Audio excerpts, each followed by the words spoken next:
isn't this just fantastic? Captain's Log, Subdates 2121.2.5. I might have made a new civilization of sentient rhubarbs that seem to live on Bork's used crusty socks. Well then, I might be a giver of life to rhubarb. Recently, Nintendo and record labels have been causing a fair amount of problems for streamers on YouTube, but more so on the stream service owned by Amazon, more commonly known as Twitch. Companies like Nintendo have gone out of their way to pull anyone that has any audio that sounds like it belongs to them. Play games that also belong to them even though the customer has bought it.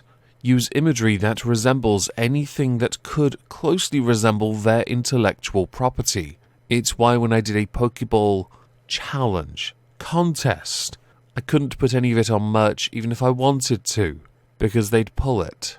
I know this because I tried before, but not with the contest entries. And of course, anyone that uses their names or has a name akin to something that could be their intellectual property. Except for Pokimane, she's a protected class. And with the music industry, we have a whole number of issues. I spoke about it when Herman Lee was suspended from Twitch. It was for a short time. He is now back on the platform. He did, however, just continue on YouTube, because unlike YouTube, Twitch does not have certain licenses, nor does it simply give all power to the music industry along with promoting their content while unironically silencing other creators who do similar things, like that WAP song that got promoted, but Belle Delphine does something remarkably similar and she got terminated. In every country where YouTube or Twitch is available, there are laws. Mostly. These laws are designed to provide certain copyright rules. These have been agreed upon by the music industry and governments. Nintendo's different though, because they're renowned for being dicks. For this now we need to insert a US politician called Thom Tillis, who was elected to the Senate in 2014 for North Carolina, previously having served as the Speaker for the North Carolina House of Representatives.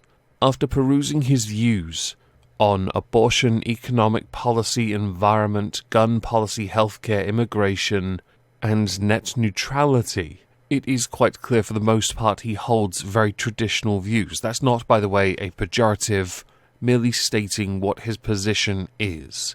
He has called Donald Trump out for a number of issues, so while he is as traditional as they get, he does at least call his commander-in-chief out. Small consolation, right? Every so often, Congress have to push through a bill. It is quite common, according to the West Wing that I watched, yes, that many politicians, Congress and Senate, will slap amendments and other additional bills intended to get pushed through and approved because they don't want to have a government shutdown. If anyone's watched the West Wing, Stackhouse's filibuster is where I got this from. It is traditional for senators to use these then to slip the controversial deals in, that is a quote from the article linked below, knowing that they will guaranteed get green-lit, except for what Thom Tillis has introduced, because he believes law enforcement should be given tools, powers, to effect and combat unlawful copyright use.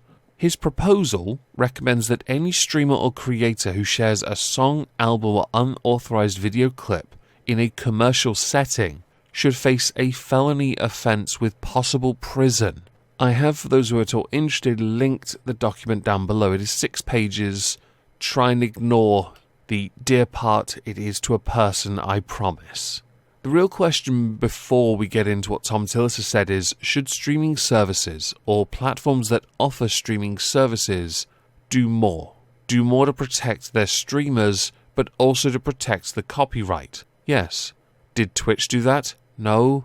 They just started yeeting everyone willy-nilly because they thought, well, the only way to fix this problem is to go scorched earth. Even though to do so, on a number of streamers, they did it to those who had already taken necessary action and deleted the content that violated the policy. really speaks volumes about Twitch's server hubs when they still have a copy of it on their end, so they're going to use it to punish somebody else who doesn't have it on their channel. I also think, along with doing more, they should work with the respective companies.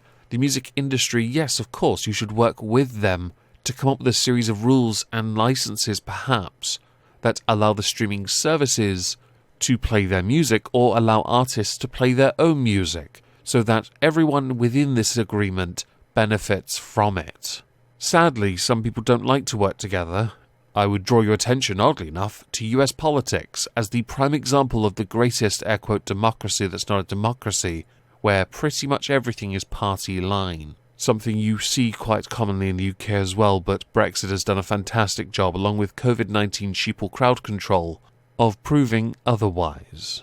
The bill that Thom Tillis has put forward is similar to that of other bills that have been tabled, for example, the CASE Act of 2019, SOPA PIPA bills, which were tabled in 2012, SOPA being Stop Online Piracy Act, and PIPA being the Protect IP Act. I will link both down below if you're at all interested in learning about them. As far as Thom Tillis's bill to give the local law enforcement powers to combat, along with using custodial term as a deterrent, this is a very dangerous territory to tread, and a huge overstep for law enforcement. Granted, their job is to enforce the law, something which I can fully understand and respect. However, this particular area of DMCA is incredibly murky and grey. Should streamers be allowed to play video games that have music? Yes.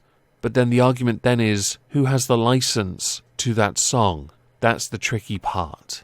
Should musicians be allowed to play their own music? Yes. Should they be allowed to play anyone else's music? There's the grey area. Should the police be involved in this? No. It should be down to the platform to deal with these issues. They are responsible for them. Therefore, the police should never be involved. 18 companies, many of whom are themselves big tech, trade groups, advocacy organizations, have taken the opportunity to write to Congress to decline this provision. So how does this affect Twitch streamers? For now, not much. Twitch streamers still have issues with DMCA strikes, especially with Twitch, who just, you're gone. But people who share content on Twitch, YouTube or Instagram have to keep an eye on this bill regardless. Annoyingly with Twitch, because of their terms of service, we have to be very well behaved on many other platforms, because if there's any impropriety somewhere else, we are responsible and get yeeted. Add to that, their version of DMCA is a Thanos snap, and things get quite tricky for those who want to prosper on Twitch. Twitch does need to do more to protect their streamers. They need to do more to ensure that every system in place appropriately and accurately works with them, instead of just saying sayonara.